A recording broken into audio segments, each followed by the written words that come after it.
अस्सलामुअलैकुम नाज़रीन, SS news Nagar मां हिरा अब्बासी। सबका मेरा हलंदासी हेडलाइंस की तरफ।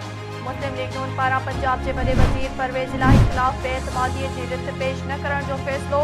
लाहौर में वज़ीर आज़म शहबाज शरीफ की सदारत हेठि पार्टी अॻुवाणनि जो अहम इजलास। पंजाब असेंबली के मुस्तक़बिल बाबत मुख़्तलिफ़ ऑप्शन्स ते गौर कयो वियो।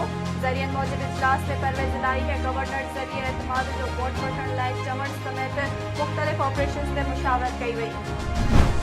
काफ लीग के सरबराह चौधरी शुजात हुसैन चयो आहे त आम चूंडूं थींदे नज़र न पयूं अचनि। परवेज़ इलाही जे लाइ हाणे गुंजाइश न रही आहे। पंजाब में जेको कुझु थियणु पियो वञे इहो सुठो हूंदो। मुस्तक़बिल जी हिकमत अमली गॾिजी वेही तय करणु घुरिजे। तहरीक इंसाफ के चेयरमैन इमरान खान पंजाब में इम्कानी सीट एडजस्टमेंट वाले मामले ते मुस्लिम लीग काफ सां ॻाल्हाइण लाइ 2 रुकनी कमेटी जोड़े छॾी। ज़रियनि जो चवणु आहे त ॻाल्हाइण वारी कमेटीअ जो सरबराह शाह महमूद कुरैशी आहे। मेंबरनि में परवेज़ खटक ऐं फवाद चौधरी शामिल आहिनि। सिंध जे सुध समा वारे वज़ीर शर्ट जी लीना मेमण चयो आहे त पीटीआई चेयरमैन इमरान खान खे संदसि वॾे वज़ीर शट अप कॉल ॾिनी आहे। चौधरी परवेज़ इलाही इमरान खान ऐं पीटीआई खे पंहिंजी औकात यादि ॾियारे छॾी। परवेज़ इलाही हिकु समझदार सियासतदान आहे। हिन मौक़े ॾिठो ऐं पंहिंजी ॻाल्हि चई ॾिनी।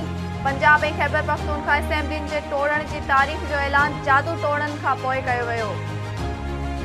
सिंध काबीना 5 ख़ासि मददगारनि खे खाता ॾियण जो फ़ैसिलो करे वरितो। ज़रियनि मौजिब पीर बचल शाह, आमिर गफ़्फ़ार, तारिक हसन ऐं फराज़ लाखाणीअ खे खाता ॾिना वेंदा। वॾे वज़ीर मुराद अली शाह ख़ासि मददगारनि खां खाता ॾियण जी मंज़ूरी ॾेई छॾी। नाज़रीन, ही हुई हिन वक़्त जी हेडलाइंस। वधीक तफ़सीली ख़बरूं ॾिसंदा असांजे यूट्यूब चैनल ते। असांजे यूट्यूब चैनल खे लाइक ऐं सब्सक्राइब करणु न विसारींदा।